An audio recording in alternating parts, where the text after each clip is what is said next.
Welcome to the Mindset with Morgan podcast. I am so grateful you're here.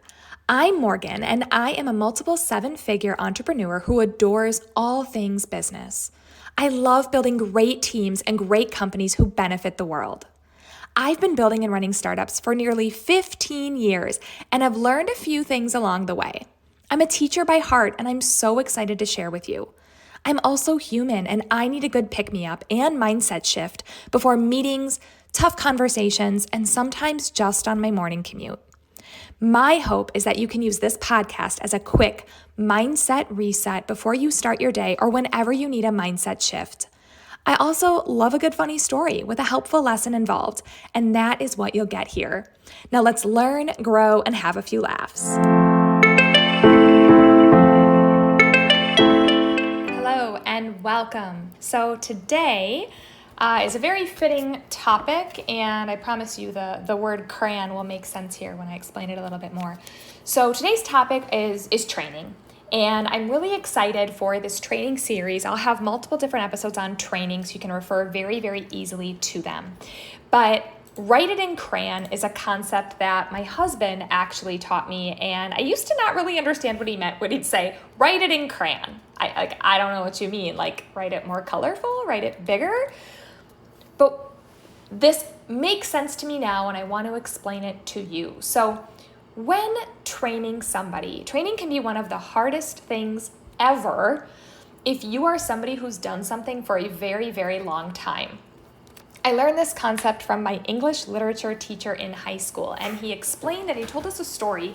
He was a kayaker, and he was the kind of kayaker that went down like whitewater rivers that were going down like 20-foot dives, and he could flip in them and do all these crazy things, which is wild to me because I can barely stay inside of a kayak.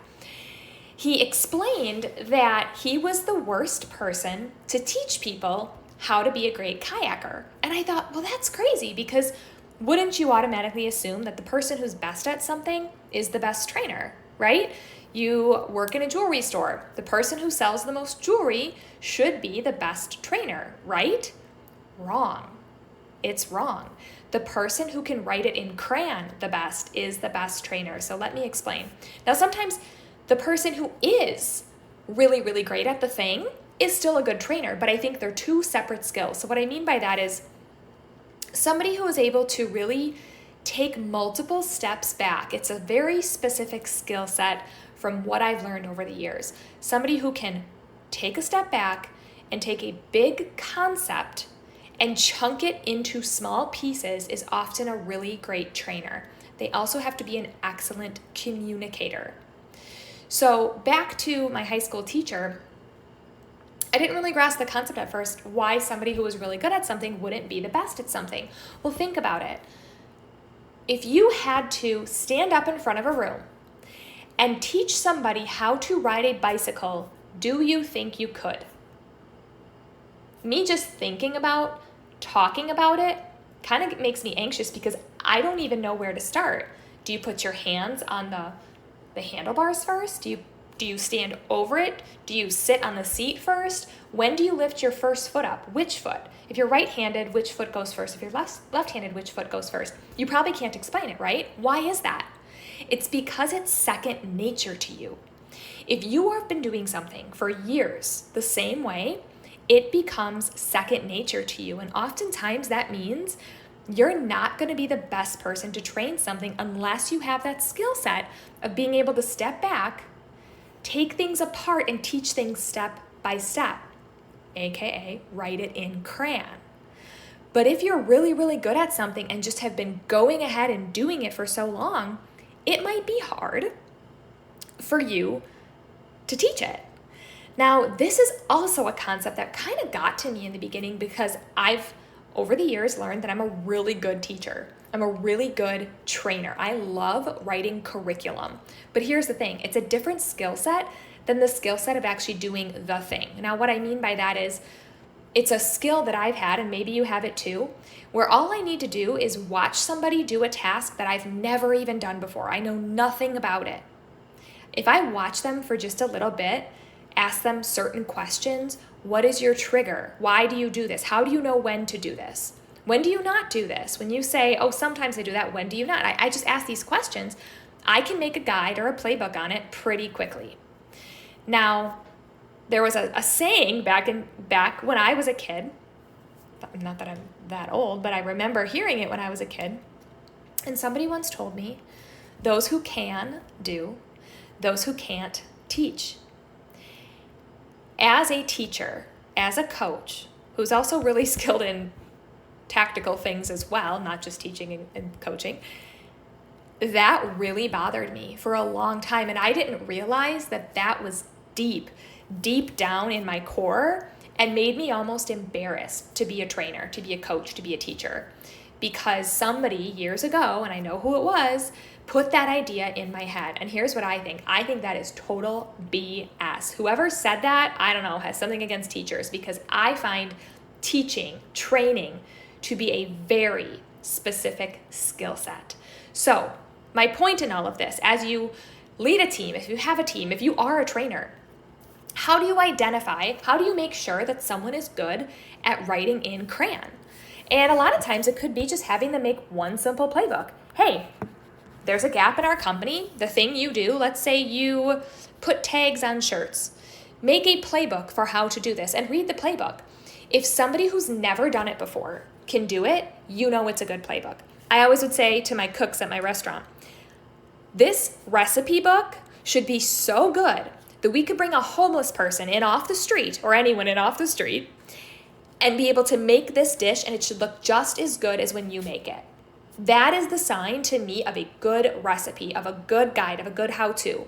Video, words, pictures. It needs to be so crystal clear, zero room for ambiguity, zero room for them to make a decision when it comes to something like a recipe.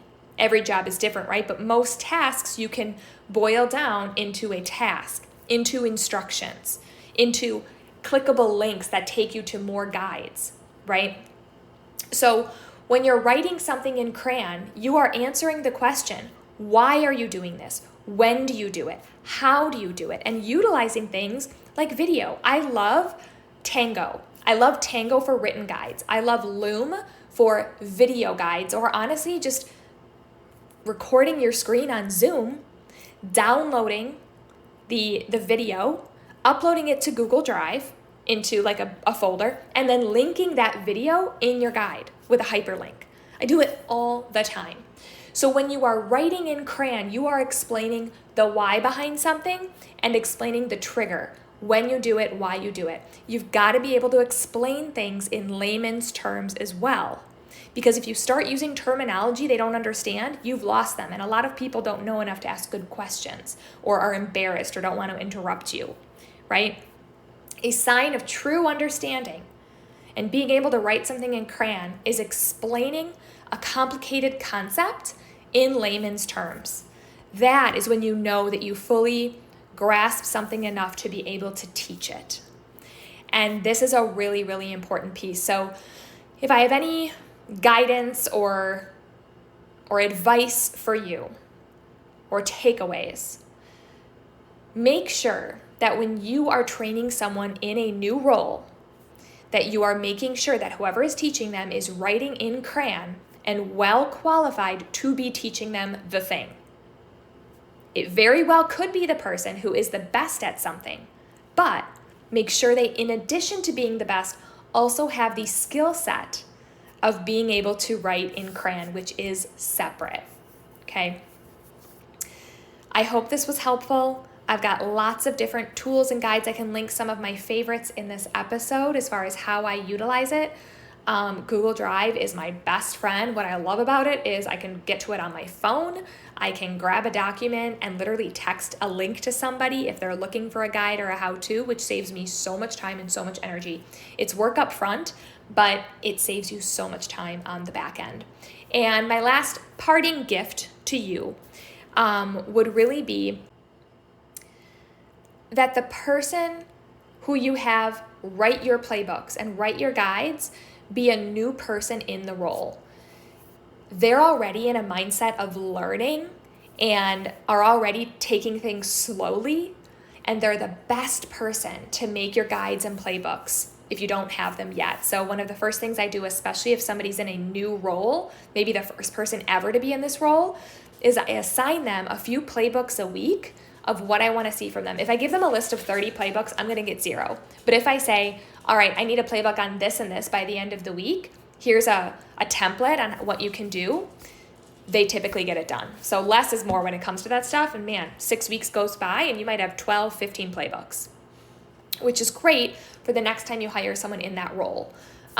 Really great idea to have the new person be the one to write the guides because they are already, like I said, in that mindset. So go to town, write it in crayon, and happy training.